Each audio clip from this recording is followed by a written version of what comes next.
Aitäh, ma kindlasti räägin kahe sõnaga ka Oskast, aga kui sa lubad, ma võtan kinni su alguse sissejuhatusest, et sa ütlesid, et heast jooksuoskusest ei piisa, peab kõigel ajal startima.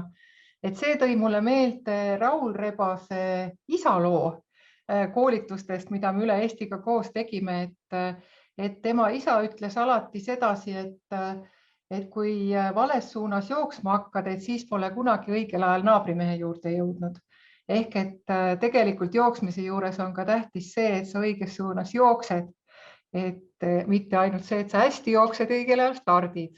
Ja ma ise mõtlen, et äkki seesama, millest ma rääkima hakkan, natukene aitabki seda jooksusuunda valida.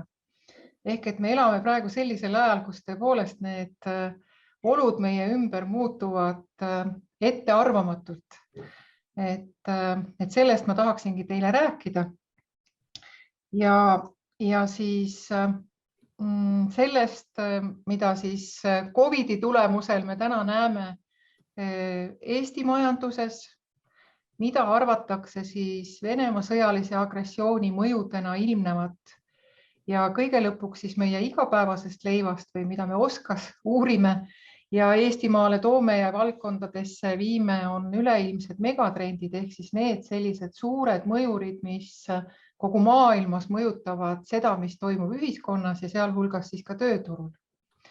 Aga tõepoolest OSKA on tööjõu ja oskuste vajaduse prognoosisüsteem, mis Vabariigi Valitsuse otsusega aastast 2015 on Kutsekoja juures teinud juba peale tiiru kogu majandusele ehk kõikidele elualadele, uurides siis seda, missugune on tööjõu seis täna, missuguse erialaga ja kui palju inimesi on vaja meil kuni 10 aasta vaates tööturul, siis võtnud kõrvale koolituspakkumise ehk et läbivalt kõikidel tasemetel, nii kutse- kui kõrghariduses, aga ka täienduskoolituses, kus meil inimesi koolitatakse, millisele erialale, siis need kaks asja kokku pannud ja siis analüüsinud seda, mida peaks selles järelduste pildis siis muutma, et tegelikult paremini tuleviku tööjõuvajadusele vastata. Ja sellise prognoosi pildi oleme me valdkondlikult läbi käinud juba 25 valdkonnas üle terve majanduse. Oleme valmis saanud ka 2 nii-öelda järgmise ringi esimest uuringut, milleks olid info ja kommunikatsioonispetsialistide vajadus üle kogu terve majanduse ja sotsiaaltöö valdkonna uuring. Ja kindlasti on tulevikutrendide seiramine ja nendele otsa vaatamine üks osa sellest tööst, mida meie kolleegid ja ma ka ise igapäevaselt siin Kutsekojas teeme. Lisaks sellele, et varasemast ajast võib-olla paljudele on teada Kutsekoda päris aegade algusest, alates 2001.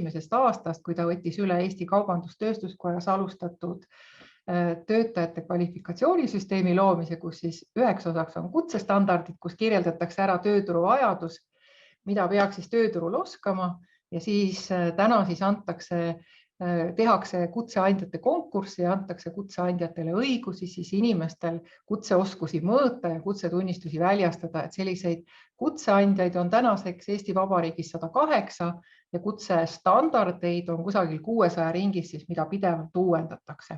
Aga nii palju siis taustainfost Kutsekojast, et eelkõige olen ma siis olnud seotud OSKAga ja OSKAga tulnud Kutsekotta ja seetõttu ma hea meelega teiega ka seda infot jagan, mis me oleme korjanud. Kõigepealt ma panen teie ette mõned pildid Eesti olukorrast COVID-i kohta, et sellel pildil on, ma aitan seda kohe lugeda, on need roosad vertikaalsed tulbad või sellised esimene laine, teine laine ja kolmas laine. Kas te näete neid joonisel keskel? Ehk et need näitavad siis seda koroona aega, neid tõuse, mis koroonas toimusid. See roheline joon, mis on kõige üleval, räägib tööhõivest. Ehk et nendest inimestest, kes töötasid, olid tööga seotud. Kui me vaatame, siis see algusots selle rohelisel joonel on aastast 2018, esimene kvartal oli 452 000 inimest. Siis, kui tuli koroona esimene laine, see langus oli väikene, sellel ajal oli see tõus juba olnud pisut suurem. Teise lainega toimus siis kukkumine rohkem või ligi 20 000 võrra, siis ta stabiliseerus hõivatute arv ja tegelikult me täna näeme, et 2021. aasta 4. kvartalis oli hõivatute arv kõrgem kui siis koroonasse minnes ja 4. kvartalis siis natukene väikene langus, aga see 4. kvartalis ei ole üldse ime, seda on juhtunud ka varem. See sinine joon näitab müügitulu ettevõtetes, Eesti ettevõtlussektoris tervikuna ja näeme seda, et siis esimese lainega müügitulu kukkus kolinal, aga teine laine teda väga ei mõjutanud, kolmas laine mõjutas jälle, aga tänaseks on siis müügitulu, vabandust, mitte tänaseks, ma pean ütlema, et see pilt räägib 2021. aasta 4. kvartalist, see lõpunumber, on ta siis tõusnud oluliselt kõrgemale, kui ta oli koroona alguses. Ja kui me vaatame otsa siis töötundidele, mida on tehtud, siis taaskord see languse jõnks on koroona tõttu toimunud, aga on taastunud töötundide arv ka sellele koroonaeelsele ajale kenasti. Nii ehk, et me koroona tõttu saame sellises üldpildis öelda, et üldpildis majandus on justkui koroonast taastunud, aga päriselt on olukord väga erinev.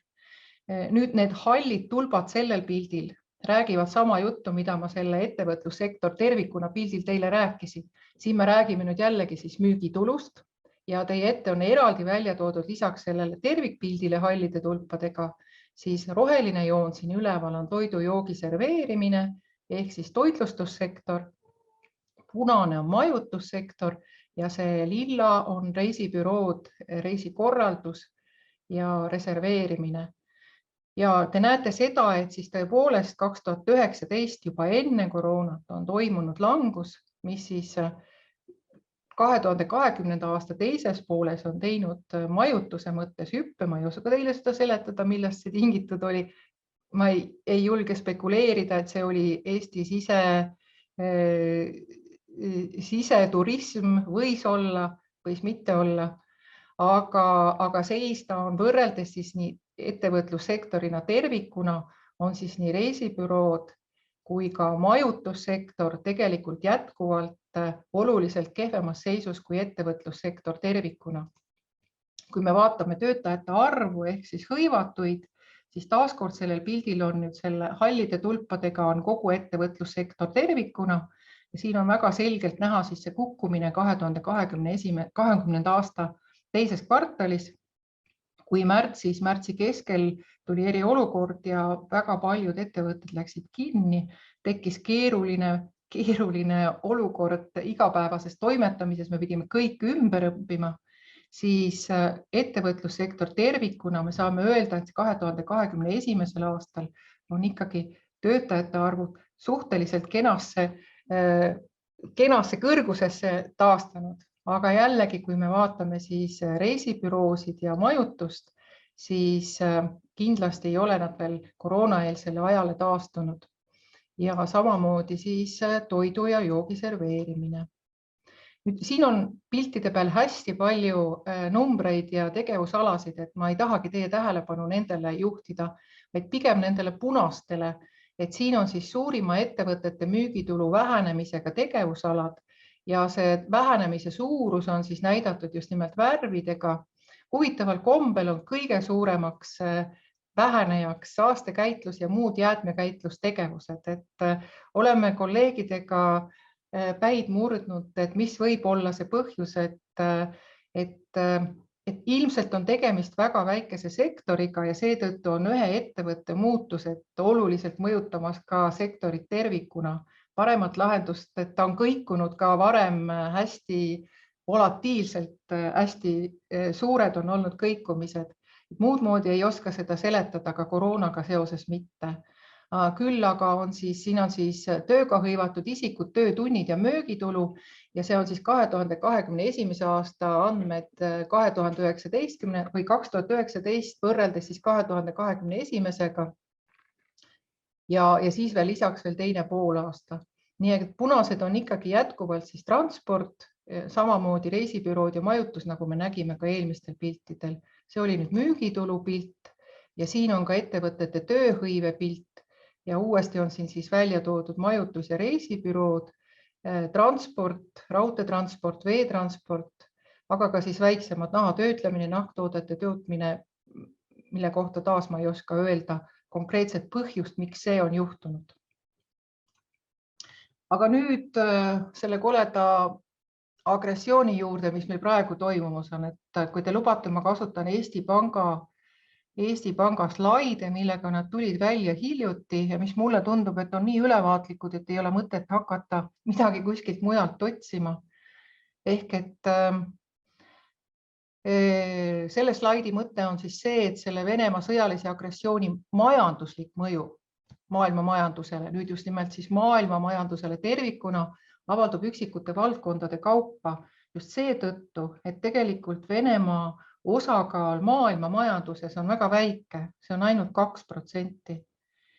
Ja tegelikult siis eelkõige nii sanktsioonid kui ka sõjategevus maailma majanduses mõjutavad tööstustoormeid, energiakandjaid, mida me igapäevaselt kuuleme, kas tuleb embargo või ei tule embargo Euroopa Liidu poolt, mõned toidukultuurid, väetised ja loomulikult siis üks tegur, mis on ühest küljest väga mõjus, aga teisest küljest üsna raskesti mõõdetav ja ette prognoositav on ebakindlus. Ja kui nüüd natukene täpsemaks minna, siis vaadata seda, kuidas see mõjutab Eestit ja Eesti majandust, siis kõigepealt alustame sellest, et Eesti kaubanduslik seotus Venemaaga on aastatega vähenenud. See punane joon siin näitab siis Venemaa majanduse osakaalu Eesti majanduses ja 2004. kuni 2021. aastani. Te näete seda, et on siin kenasti tõusnud kuni 2012. aastani, aga pärast seda on kukkunud ja tänaseks on ta siis üsna 4% juures. Ukraina ja Valgevene osakaal Eesti kaubanduses, Eesti majanduses on veelgi väiksem. Ja kui vaadata nüüd natuke täpsemalt, et millega on seotud eksport, siis kaupade eksport on Venemaale 4,2% ja sellest kolmandiku ehk siis kõige suurema osa moodustavad masinad ja seadmed, seejärel elektriseadmed ja kõik muu on juba oluliselt väiksem, siis Ukraina ja Valgevene kaupade eksport on väga väikesed 0,7–0,4%, mis väga oluliselt ei mõjuta. Ja teenuste ekspordis on siis Venemaa osakaal 4,3% ja kui te näete seda, et veoteenused on sellest 43% omakorda nüüd 72%, siis tegelikult transpordi ja logistikasektor on see, mis kindlasti väga oluliselt pihta saab. Kui me vaatame importi, siis importi osas on 12,3% seotud Venemaaga kaupade impordist ja sellest omakorda pool või pisut üle poole, 54% on mineraalsed tooted. Siia lisandub veel Valgevenest import, sealt me toome ka mineraalseid tooteid, millest põllumehed on väetistest juba palju rääkinud, 83% ehk et tegelikult siis suur osa sissetoodavast väetisest tegelikult jääb meil puudu ja teistest mineraalsetest toodetest. Puit on veel 13% ja metallid 6% siis Venemaalt. Ja teenuste impordi osas on taaskord murelapseks siis transpordi ja logistikasektor, kus siis veoteenused on 67%, IKT ja reisiteenused juba oluliselt vähem.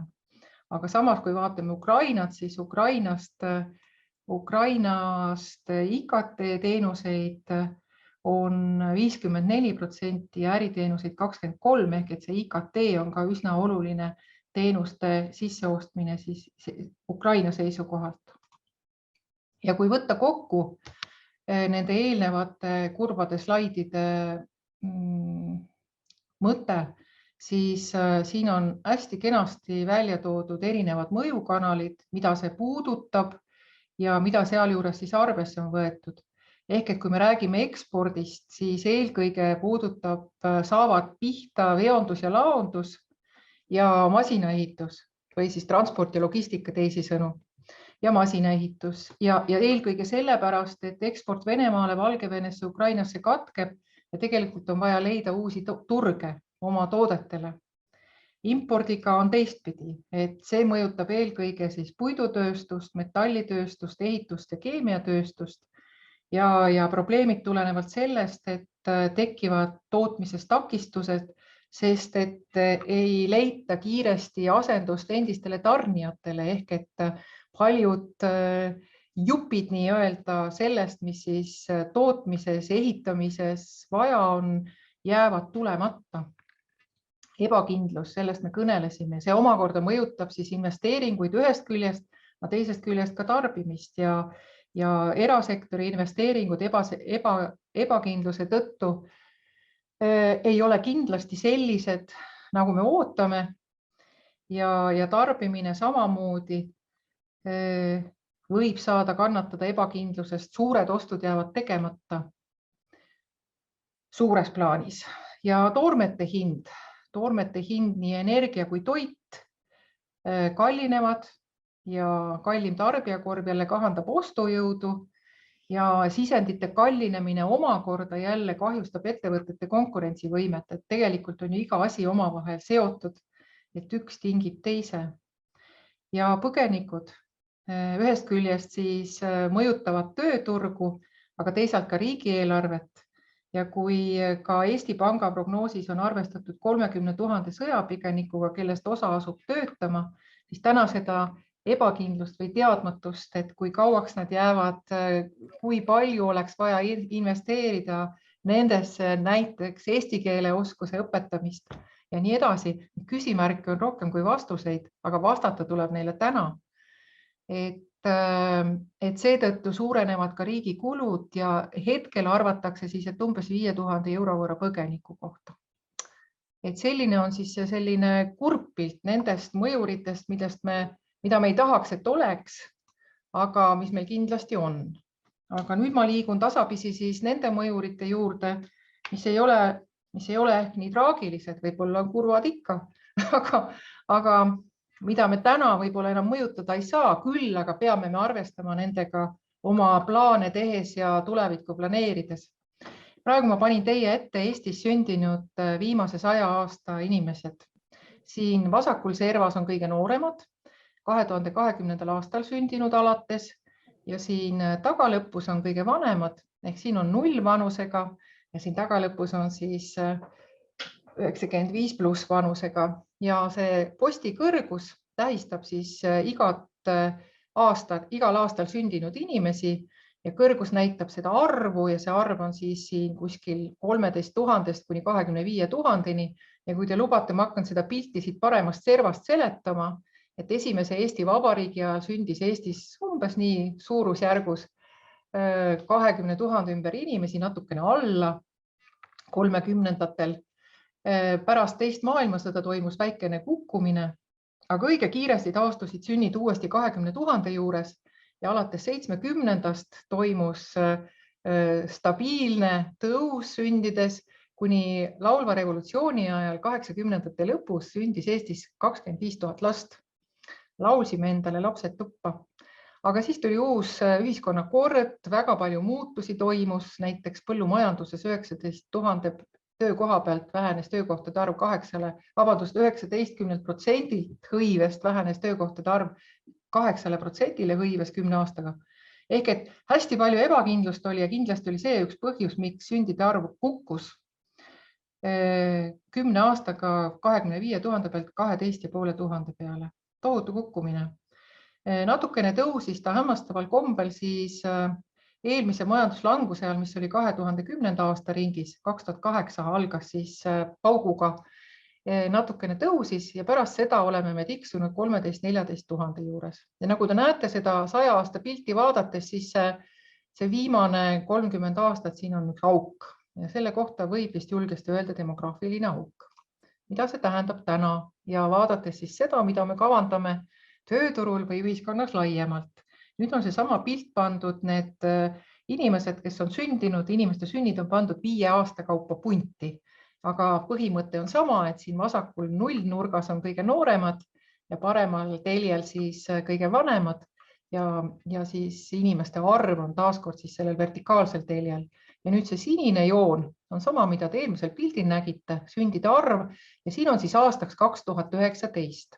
Näeme seda, et see demograafilise augu põhi oli aastal 2019, siin kusagil 16 kuni 21 aastaste kandis oli see põhi ja nüüd aastaks 2030 liigub see demograafilise augu põhi siia, kus on juba täis tööeas inimesed, et ma pakun, et see on siin kusagil natukene alla 30 on see või kuskil 30 kandis on siis see põhjatipp.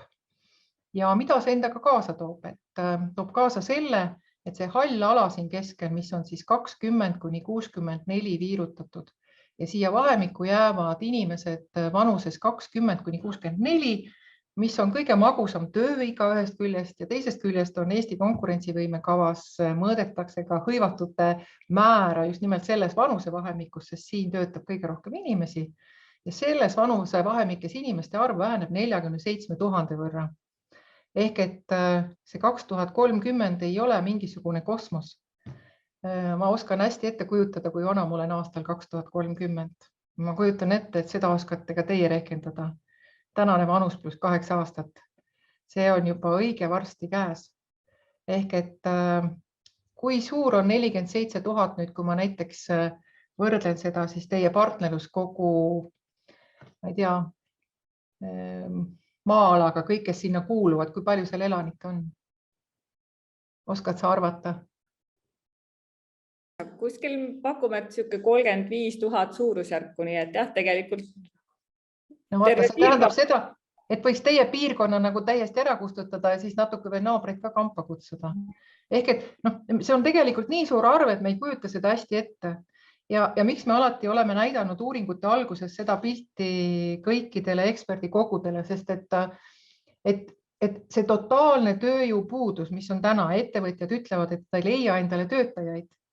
Ehk et siis meie ütleme, et vaadake, et täna te elate veel või sees, aga 8 aasta pärast neid tõesti üldse ei ole enam. Ehk et neid noori, kes peale tulevad, keda me ütleme, et me tahame, et meile tuleksid noored, vihased mehed ja teeksid meie eest asjad ära, neid lihtsalt on tulemas väga vähe, vähemasti nende töökohtade täitmiseks, kuhu me täna neid ootame. Hea sõnum on see, et tegelikult siis aastaks 2030 on neid inimesi, kes on 65+, on pea sama palju rohkem. Ehk et jällegi tuleb teine partnerlus kogu täis ja natuke peale tuleb juurde, eks ole. Ehk et tegelikult me peaksime oma tegevused ja fookuse suunama sellele, et täna olemasolevaid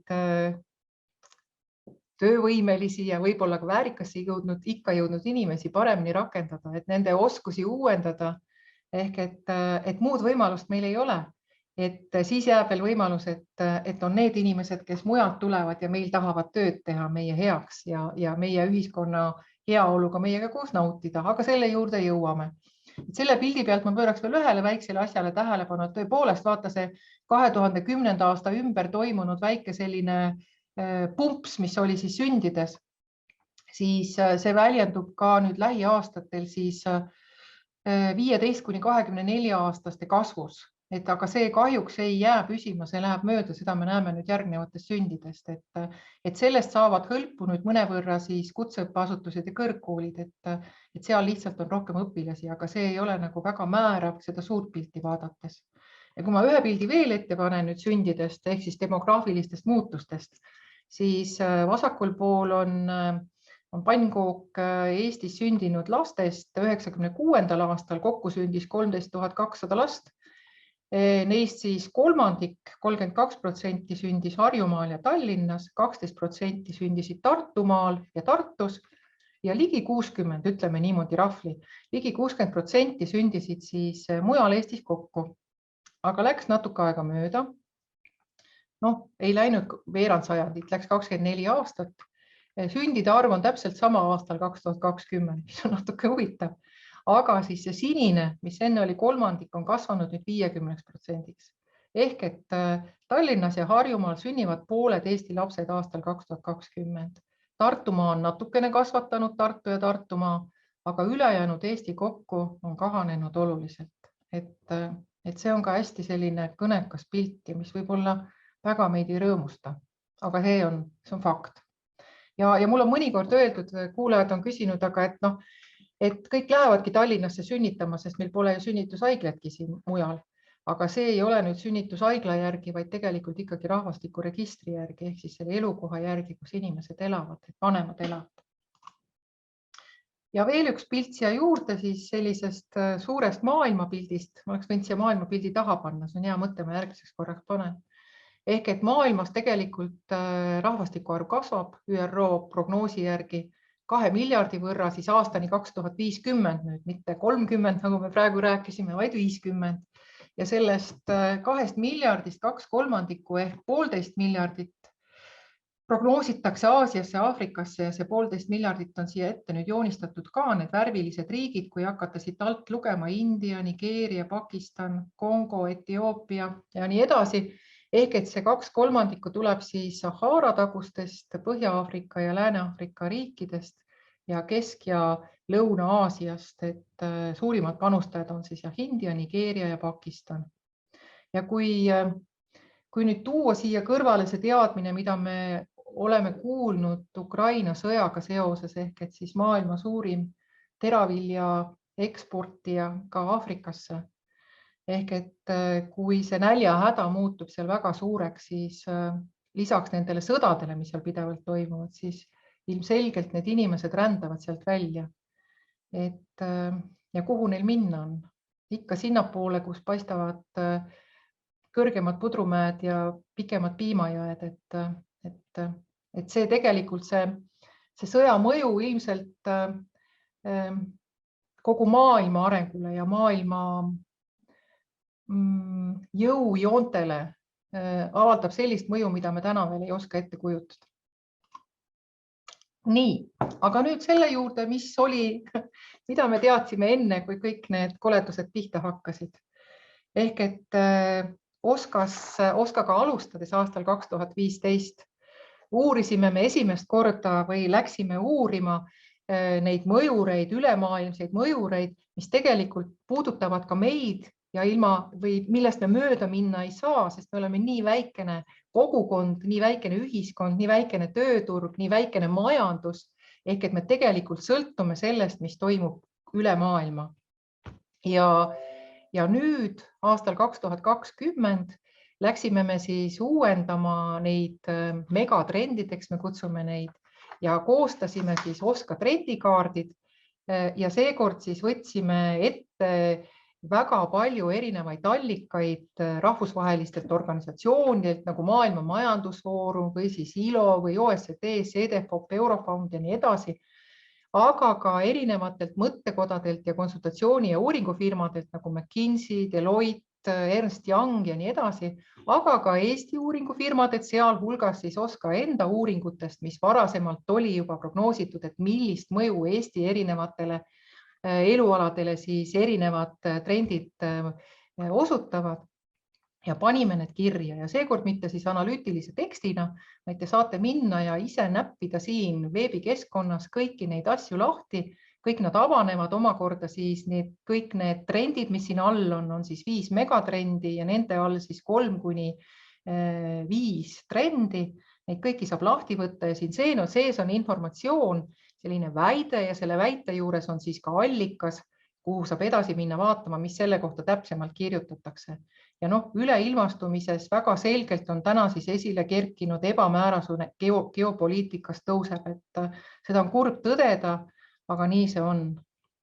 Rahvastikumuutustest me mõnevõrra rääkisime just nimelt sellest rahvaarvu kontekstis ja väärtusmaailm võib-olla oli esimest korda selline trend, mis Oska tiimi poolt tõsteti megatrendi staatusesse just seetõttu, et lugedes kõiki neid allikaid, mida oli üle 300, siis järjest enam hakkas meile silma, et see on täna juba need muutused on juba selles staadiumis, et me võiksime neid megatrendi staatusesse tõsta.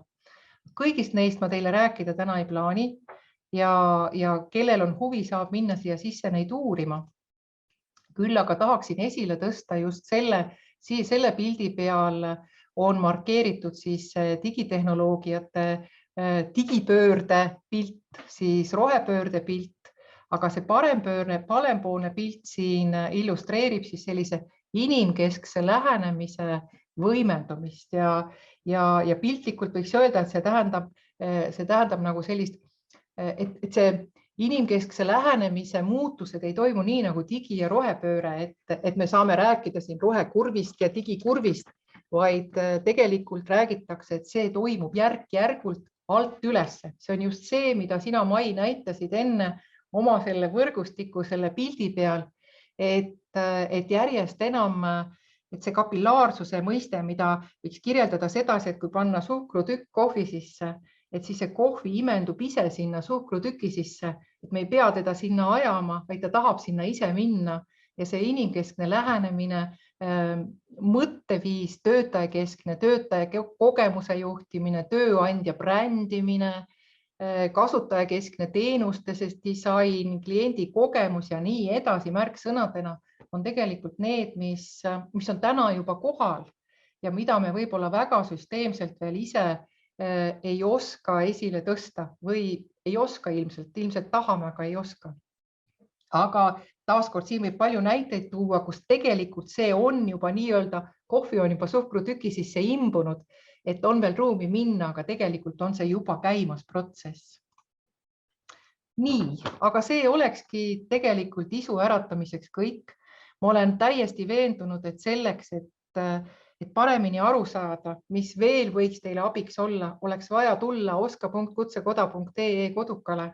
Meil on uuringud väljas, meil on tulevikutrende võimalik seal näppida, aga samuti lisaks on võimalik minna haridusportaali edu.ee/karjäär vaatama lahti, kuhu on võetud siis erinevate põhikutsealade, ametialade tulevikuperspektiivid, et olge lahked ja kasutage just selleks, et teie see tulevikustrateegia saaks võimalikult õiges suunas jooksma ja alati olen valmis ka ise aitama, kui on abi vaja, näiteks meie veebis asjade ülesleidmisel, kui me ei ole olnud kasutajakesksed, et tere tulemast kasutama neid materjale ja seda varandust, mida me oleme kokku tassinud.